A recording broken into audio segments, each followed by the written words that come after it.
नमस्कार, तुम्हा सगळ्यांचं आपल्या चॅनलच्या माध्यमातून मनपूर्वक स्वागत आहे। श्री क्षेत्र तीर्थेश्वर या ठिकाणी आज आपण आहोत। महाशिवरात्रीच्या निमित्तानं आज 15 फेब्रुवारीचा दिवस आहे आणि मोठ्या प्रमाणात इथे हजारोंच्या संख्येने भाविक येत असतात।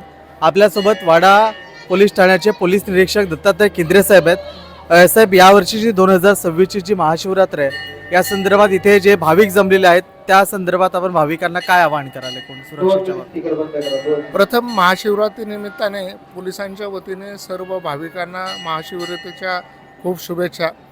आजच्या या तीर्थेश्वराच्या यात्रेच्या निमित्ताने जे वाडा तालुक्यातील आणि जवळच्या तालुक्यातून जे भाविक या ठिकाणी येतात मोठ्या प्रमाणात, त्या सगळ्यांना या माध्यमातून आवाहन करतो की आपण ज्या व्यवस्था पोलिसांकडून करण्यात आलेल्या आहेत, दर्शनासाठी वेगळी रांग आहे, महिलांसाठी पुरुषांसाठी वेगळी रांग आहे, त्या रांगेचा फायदा सगळ्यांनी घ्यायचा आहे। रांगेच्या मधून येताना काही अडचणी असतील, आजूबाजूला आपल्या कोणी संशयित व्यक्ती आपल्याला आढळून आला आणि आपल्या गळ्यातील दागिने, किमती वस्तू, पर्स, पाकिट याची त्यांनी काळजी घ्यायची। असं कोणी संशयित आढळलं तर तातडीने 112 तसेच आमचे जे पोलीस मदत कक्ष मंदिराच्या शेजारी आहे त्या ठिकाणी संपर्क साधायचा आहे। याबरोबर आपली लहान मुली विशेषतः यांची काळजी घ्यायची, त्यांचे हात सोडायचे नाहीत, त्यांना सोबत ठेवायचं, कुटुंबासोबत सातत्याने त्यांनी राहिलं पाहिजे।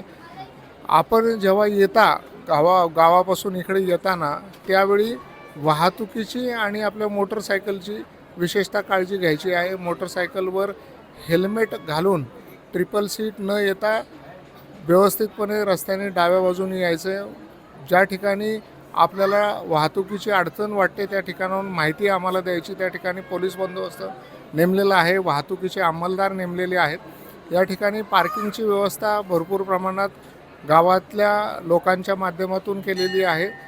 पेन पार्क ज्या ठिकाणी आहे त्या ठिकाणी सुद्धा कंपल्शन नाही आहे की त्यांनी किती पैसे द्यावेत, योग्य पद्धतीने ते तुम्हाला जाण्याचा आणि येण्याचा मार्ग सांगतील। 4 व्हीलरच्या ठिकाणी 4 व्हीलर, 2 व्हीलरच्या ठिकाणी 2 व्हीलर लावायची। आपल्या 4 व्हीलर आणि 2 व्हीलर याच्या काळजीसाठी जे पेन पार्कचे संबंधित शेतकरी आहेत त्यांना सांगून त्यांच्या वाहनांची काळजी ते घेणार आहेत।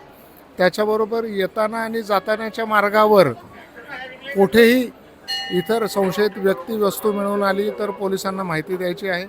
एस टीसाठी वेगळं स्थानक बनवलेलं आहे, त्या ठिकाणी देखील एस टीमध्ये बसताना आणि उतरताना विशेषतः महिलांनी काळजी घ्यायची। त्यांच्या गळ्यातील दागिने, पर्समधल्या वस्तू, किमती वस्तू या सांभाळून ठेवायच्या आहे। त्यांच्या आसपास धक्काबुक्की होणार नाही याच्यासाठी विशेष काळजी घ्यायची। लाईनीने सगळ्यांनी बसमध्ये चढायचं, उतरायचं। तिथं कोणी घाई करत असेल तर आपण थोडा वेळ बाजूला थांबा आणि गर्दीचा फायदा घेऊन कोणी चोरी करणार नाही यासाठी दक्षता घ्यायची।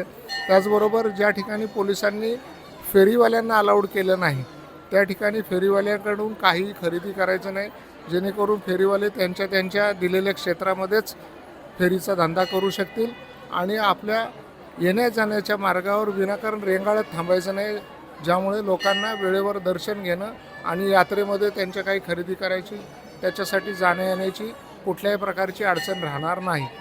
या पद्धतीने सर्वांनी शिस्तीचं, स्वच्छतेचं पालन केलं तर कोणत्याही प्रकारची अडचण येणार नाही। त्याचबरोबर तीर्थेश्वराच्या यात्रेच्या ठिकाणी पाण्यामध्ये जे देवमासे आहेत त्यांचीसुद्धा काळजी घेताना त्यांना पाहण्यासाठी जेव्हा जातात त्यावेळी लहान मुलांना पुढं जाऊ द्यायचं नाही।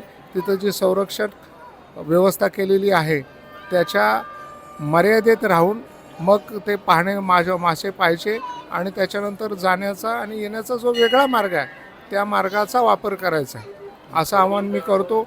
या व्यतिरिक्त काही कोणाला मदत लागली तर तातडीने आम्हाला संपर्क साधावा। धन्यवाद। हे होते केंद्रे साहेब, वाडा पोलीस ठाण्याचे पोलीस निरीक्षक, ज्यांनी भाविक जे इथे उपस्थित आहेत, जे उपस्थित झालेले आहेत त्यांच्या सुरक्षिततेच्या बाबतीमध्ये जे काय आहे एकूणच सर्व बाबी त्यांनी या संदर्भात सांगितलेल्या आहेत। साहेब, धन्यवाद।